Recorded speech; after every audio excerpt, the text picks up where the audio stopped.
Hello, welcome to another new video. Did you know that 3 American celebrities died yesterday? Let's see who they are. Watch the full video and subscribe to the channel. We will know about them in depth. We will highlight the memories they left behind and pay tribute to their families. Stay tuned. Thank you. Julian Fellowes pays tribute to late producer Eileen Meisel. Making films and TV shows was her life. Julian Fellowes, the writer of Downton Abbey and The Gilded Age, has shared a heartfelt tribute to his dear friend and colleague, the late producer Eileen Meisel, who passed away in London on February 16th at the age of 68. Eileen Meisel was born and raised in Los Angeles, California. Her father had relocated from Alabama to work in retail, and though she didn't have direct connections in show business, she was clearly in the right place at the right time. By 15, she had begun working for the renowned entertainment journalist Rona Barrett. From that moment, she immersed herself in the world of film, a passion that would remain with her until her final days. It was clear from a young age that Eileen was destined for a career in entertainment. Known for her larger-than-life personality, Eileen was often described as both intimidating and incredibly funny, with a deep well of wisdom. Her strong character could be a challenge for some, but she was fortunate that others saw her potential early on. In 1980, Frank Yablans, the former Paramount Pictures chief, brought her on board as an independent producer. When Yablans became chairman of MGM, Eileen followed him as executive vice president. Her career would later intersect with that of Bernie Brillstein, the influential talent agent and producer. Recognizing Eileen's talent, Bernie took her to Lorimar in 1983, where she served as senior vice president of production. There, she oversaw the production of several successful films, including the acclaimed Dangerous Liaison, which garnered multiple Oscar nominations and 3 wins at the 1989 Academy Awards. By then, it was clear that Eileen was on her way to becoming a major force in the industry. In 1990, Eileen was entrusted with overseeing European production for Paramount, a role that led her to make her home in England. Though not born in the UK, she quickly grew to love it, particularly London, though she never quite became the country girl she was expected to be. Eileen's brief visit to Dorset was a telling moment when, upon arriving, she loudly asked, "When are we going back?" It was a reflection of her high-energy personality and her constant drive. Throughout her career, Eileen's contributions to film were immeasurable. When she and Julian Fellowes worked on a script together, Eileen's sharp insights pushed him to take matters into his own hands. Her advice to just write a draft yourself eventually led to the script that became Gosford Park, a project for which Fellowes later thanked her from the Oscar stage in 2002. That same year, Eileen was producing Ripley's Game with John Malkovich for New Line Cinema, one of the films she was most proud of. Her role in the film's creation was made even more significant with the involvement of her longtime collaborator and partner, Mary Selway, who served as casting director under Robert Altman.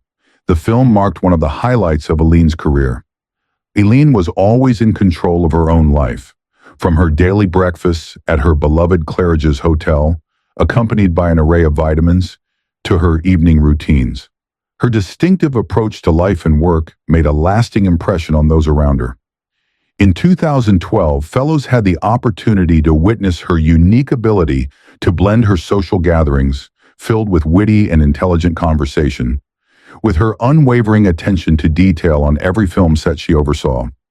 Eileen Meisel leaves behind an extraordinary legacy, and her impact on the film industry will continue to be felt for many years to come. Roger Deakins dies Oscar-nominated alien in When Dinosaurs Ruled the Earth. VFX artist was 84. Roger Deakins, the renowned British special effects artist who worked on some of the most iconic films in science fiction and horror, including Ridley Scott's Alien, and the 1970s sci-fi classic When Dinosaurs Ruled the Earth, has passed away at the age of 84. He died on February 18, 2024, at his home in North Wales.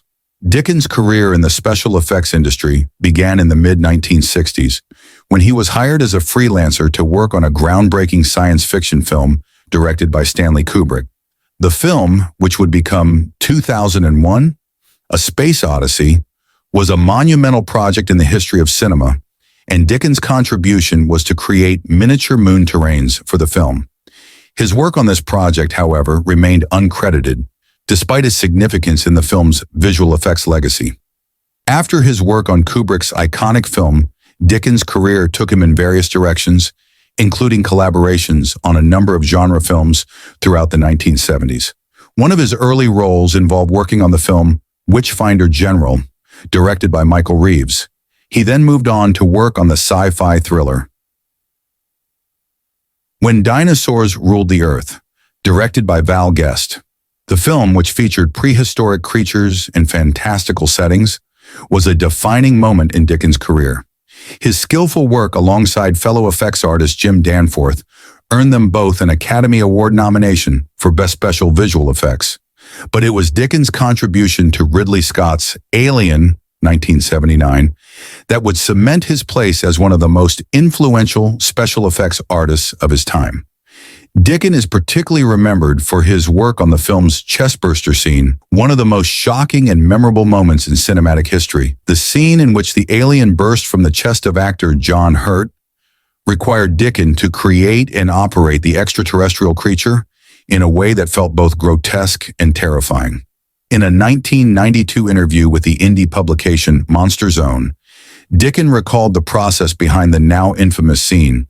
"I got underneath the set with my hand-operated alien, and it was this, of course, that ended up appearing revoltingly through his body," Dickens said.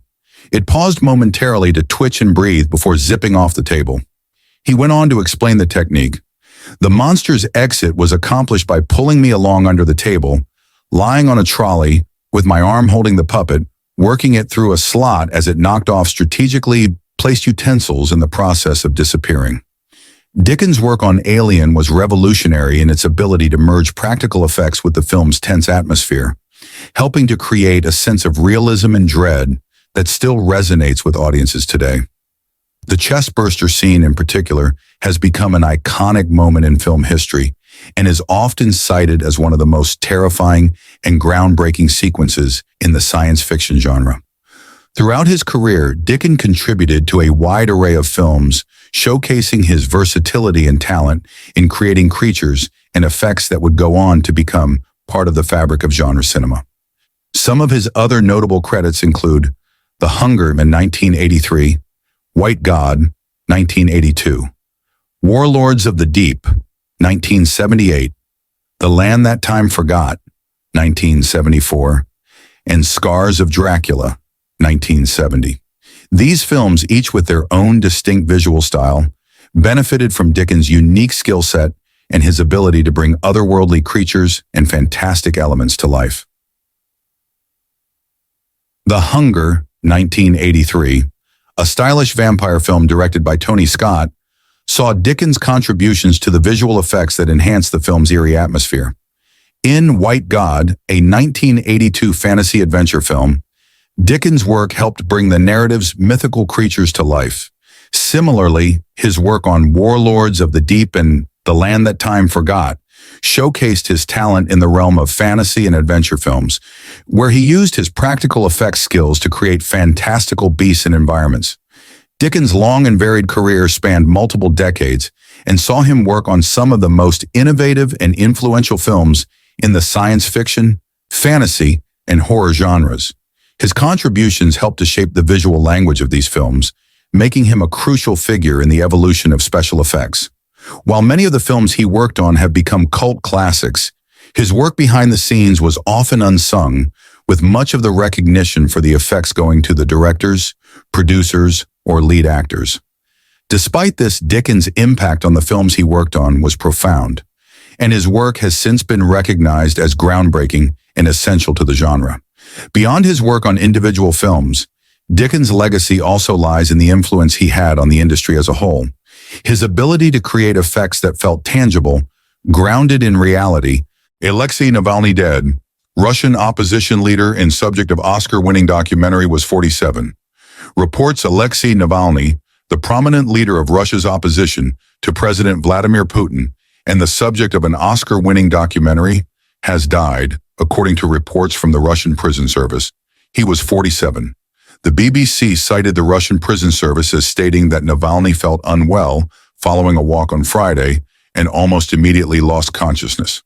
The local news agency TASS reported that the cause of death is still under investigation. Navalny had been one of the most vocal critics of Putin for over 2 decades and had spent much of his adult life in prison. At the time of his death, he was serving a 19-year sentence on charges widely regarded as politically motivated. Navalny's lawyer, Leonid Solovyov, declined to comment on the situation, but his close associate Leonid Volkov posted on X saying, "The Russian authorities have admitted to killing Alexei Navalny in prison. We have no way to confirm this or prove it's not true." Navalny was the focus of the 2022 documentary Navalny, produced by HBO Max and CNN Films, which won the Academy Award for Best Documentary. The film chronicled the events surrounding his poisoning with the Novichok nerve agent in August 2020 and his subsequent investigation, in which he, along with a Bellingcat journalist, uncovered details linking the poisoning to Putin's government. The film, which premiered at Sundance in 2022, received widespread acclaim. Born in 1976, Navalny trained as a lawyer before joining Russia's Yabloko Party in 2000. He became an outspoken critic of Putin starting in 2011, and he was arrested numerous times for his activism. He ran in multiple elections, launched political parties, and campaigned against constitutional amendments, all while facing continued repression from the state. Despite the frequent imprisonment and harassment, Navalny gained significant support both within Russia and internationally. In 2020, while traveling from Tomsk to Moscow, Navalny fell critically ill during a flight and was placed on a ventilator. He suspected he had been poisoned, which was later confirmed. In a pivotal moment of the Navalny documentary, he impersonated a Russian security official and convinced a chemical weapons expert to admit that poison had been applied to his clothing. With Russia's next presidential election just weeks away, Navalny's death has sparked immediate tributes and widespread speculation about the cause. Russian newspaper editor and Nobel Peace Prize laureate Dmitry Muratov called Navalny's death murder and attributed it to the harsh conditions in the prison. Latvian President Edgars Rinkevics described Navalny's death as a brutal murder by the Kremlin on X. UK Prime Minister Rishi Sunak praised Navalny as a fierce advocate for Russian democracy and extended his thoughts to his wife and the people of Russia. Sviatlana Tsikhanouskaya, leader of the opposition in neighboring Belarus, tweeted, "This tragedy is further proof that for dictators, human life holds no value. I urge the global community to act now to protect my husband and other political prisoners who are in great danger." European Parliament President Roberta Metsola mourned Navalny's death, stating, "The world has lost a fighter whose courage will echo through generations. Russia took his freedom and his life, but not his dignity. His struggle for democracy lives on." Navalny is survived by his wife, Yulia Abrasimova, and their 2 children.